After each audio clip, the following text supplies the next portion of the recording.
Hi, I'm Timothy Hogan, Grand Master of the Templars, and we have a special video today. I was recently visited a place that I've visited a lot actually over the years here in the United States, which is the largest pyramid mound in the United States in North America, which is at the area of, it's in Collinsville, Illinois, and it's called the Cohokia Mounds. And this place is actually was a thriving community uh, going back 1,000 years with uh, all kinds of different pyramid mounds and wood hinges and other things like that, which we'll actually take a look at here in a few minutes on this video. But this site, just for a historical record from a Templar standpoint, when the Templars came to North America uh, in the 1200s, long before Columbus, uh, they actually spent considerable time mapping all of North America. And of course, Cohokia Mounds, the area of Cohokia was one of the main areas that they went to because it was a central hub for the indigenous people of the Mississippi River Valley. And so they had established relations. One of the things that's is worthy to point out, though they're their own culture that were found in this area, we believe that there was a strong connection with other cultures further south, in particular, the Aztec, the Mayan, the particularly the Mayan, and perhaps even the Olmecs, even as far back as the Olmecs, even though there's no evidence to suggest that. Uh, but it was clearly part of that tradition, uh, and we can say that pretty definitively because one of the only artifacts, which we'll show in the video, is a piece that has on the one side is snake scales carved, and on the other side is a bird man. And so this combination between the serpent and the bird, which is of course associated with Kukulkan of the Mayans or Quetzalcoatl.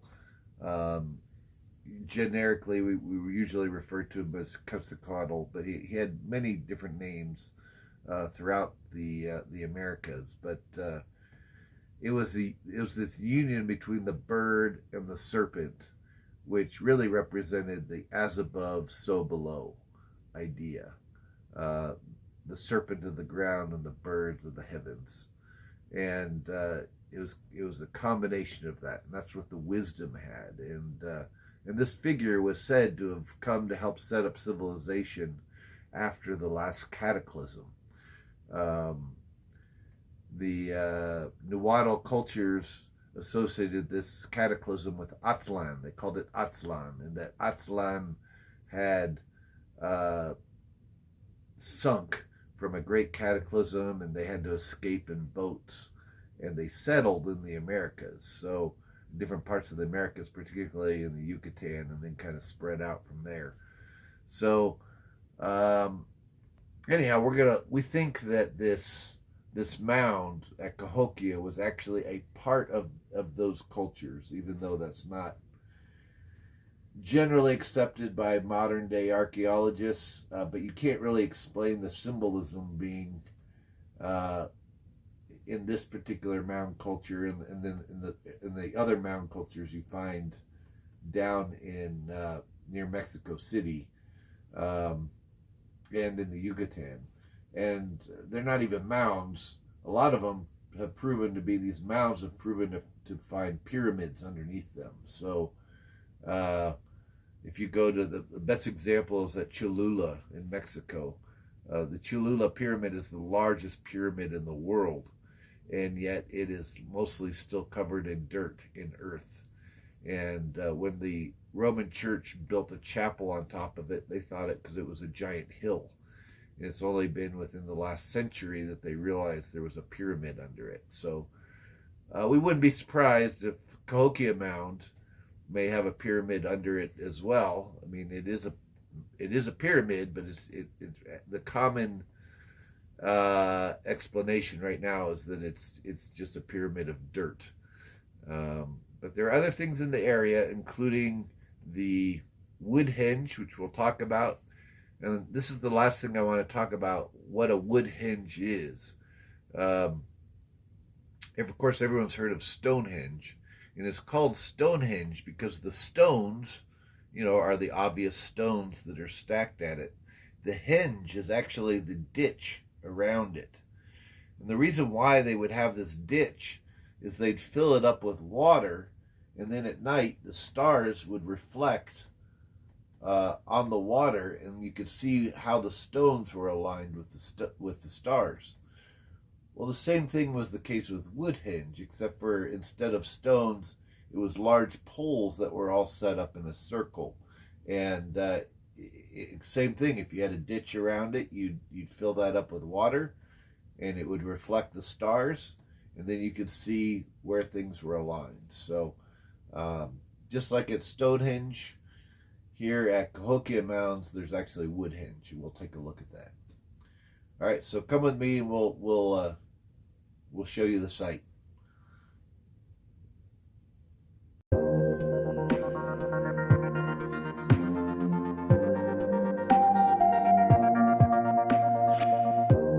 Monk's Mound in Collinsville, Illinois. It's the Cohokia Mound site, and this is the largest land pyramid in North America. They did find a stone in the area that has, on one side, it has the what's like a bird man on the stone, and on the other side of the stone, we'll show this in the video here after I'm done talking about it. On the other side of it is snake skin. Thereby combining both the bird and the snake, just like you find with Quetzalcoatl down in closer to the equator, in the areas of the Yucatan and even down in South America. So again, this combination of the winged serpents that you find all throughout the Americas, you also find it here up in Illinois, which is pretty amazing. Of course, the symbolism of the combination of the bird and the serpent you find not only here in North America, but you find that over the Egyptian doorways in Egypt as well, the flying serpent. And really what we're talking about here, some people say, oh, this is proof of lizard people flying in UFOs or, some ridiculous thing like that. But actually what it represents is the serpent of the ground and the bird of the air. So you're combining the as above, so below. You're uniting the symbolism of the heavens and the earth. And that's that ongoing symbolism that you find on all over the world, actually. I mean, you find it in China, in Xi'an, they'll have serpent pillars with giant wings on them. Again, representing the uniting of the bird and the serpent. You also find even Jesus said, "Be ye wise as serpents, gentle as doves." Right? Again, uniting the serpent of the earth, because the serpent is the snake is what crawls closest to the ground, and then the bird, which is winged, and flies in the heavens. So you're uniting the heavens and the earth. It's ongoing symbolism you find all over the world. And it's also, by the way, probably the origin of the symbol of the dragon, right? Which is like a serpentine creature that's winged and flying. So it's a universal symbolism, probably harkening back to Atlantis or a root civilization, which this was one of the main symbols. But the fact that you find it here at the largest land pyramid in the world, or in North America, is significant.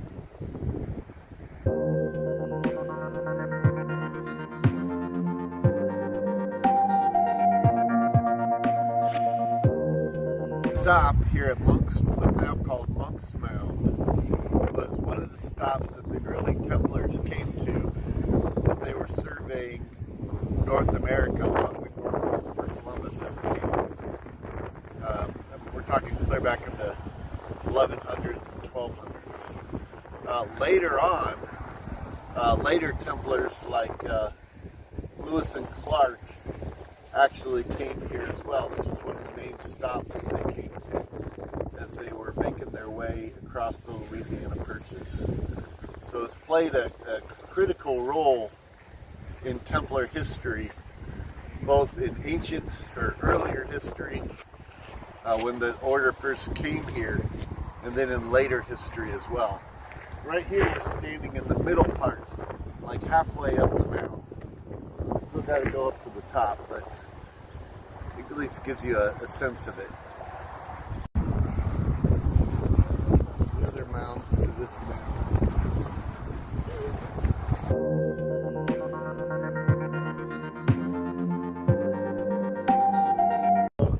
If you look behind me in the distance, you see this fencing. There used to be this ancient fencing all around the complex, and it's just like a wall that walled in the mound itself. And but they've re-erected parts of it. As you can see here in the distance.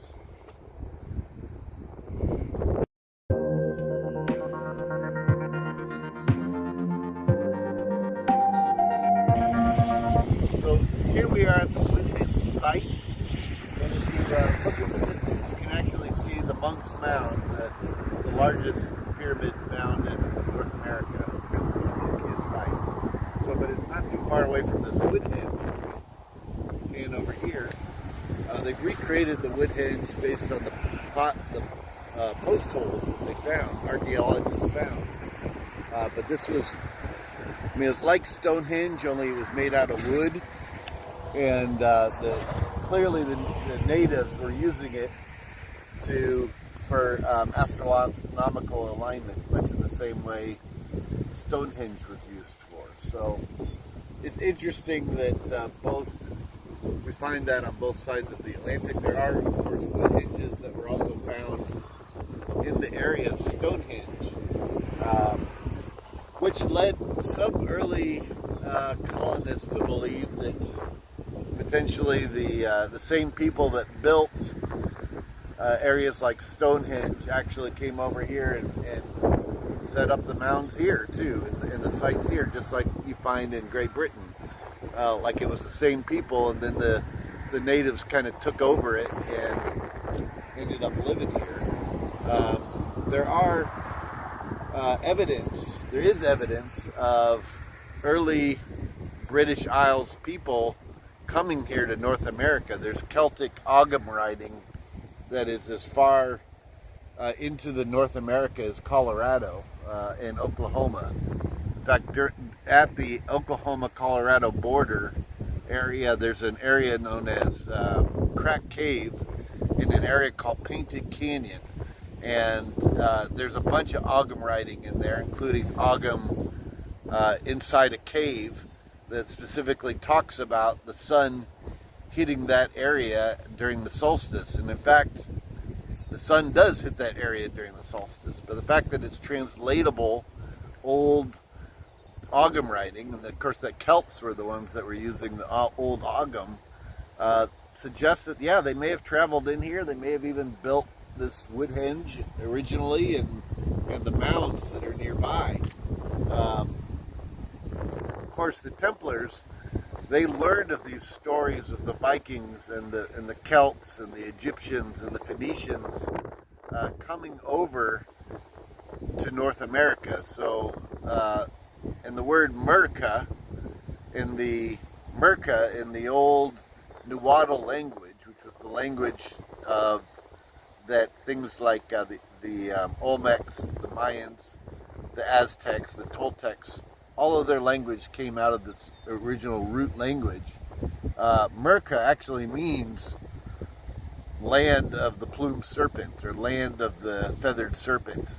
So some people believe that's really the origin of the name America. It wasn't named after America Vespucci, but was actually named after this ancient word, Merca, and that ancient peoples passed on the stories of this land, and the Templars, of course, as they learned all this, that's part of how they knew to come over here to find it.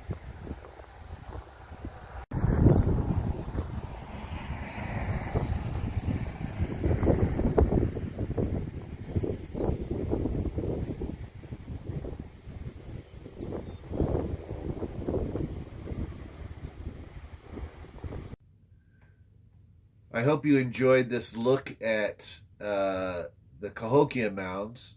I would encourage you, if you're interested in seeing things in person, we do have a trip coming up, in particular into the Yucatan. We do this at least once a year, where we go down and we actually see all the pyramids in the Yucatan, as well as meet with the Mayans that are living down there, participate in ceremony with them, and we actually point out not only the pre-cataclysmic symbolism associated with Atlantis that is still preserved on these pyramids. We point that out, but we also point out the Templar influence. When the Templars came down and met with the Mayans, there are certain key signatures that the Mayans still use to this day that was the same as what the Templars were using. And part of that is because as the Templars came in, they established these relations with the Mayans. It was easy to establish these relations, not just with the Mayans, but with other tribes throughout North America, because there was certain hand grips that both sides recognized, and there were certain initiation rites that both sides were doing, because both had inherited these things from this pre-cataclysmic civilization that had deposited them on both sides of the Atlantic. So when the Templars came over, they were recognized, and then some of the Templar symbolism that the Templars were using got readopted by the Mayans. So we talk about this, we show this and prove it, and we also meet with the Mayans, and they talk about it, and they share their ceremonies with us. So this is what we do on our tours. If you're interested in going on these tours, you want to go to Templar Travel Tours, which is the website, and you can find our all the trips that we have coming up, not just in the Yucatan, but also in Egypt and the United Kingdom and other places. But we do have a trip coming up this October for the Yucatan. And it's late October. We'll be there during El Dia de los Muertos, the Day of the Dead. It's an all-inclusive trip. We stay in a palace, so all your food and drinks are included. It's great. There's entertainment at night. There's shopping nearby. There's other places that we go to. But then there's also, during the day, we go on these excursions out to these different pyramids and temples and meeting with these Mayan tribes. It's a great deal, so check it out.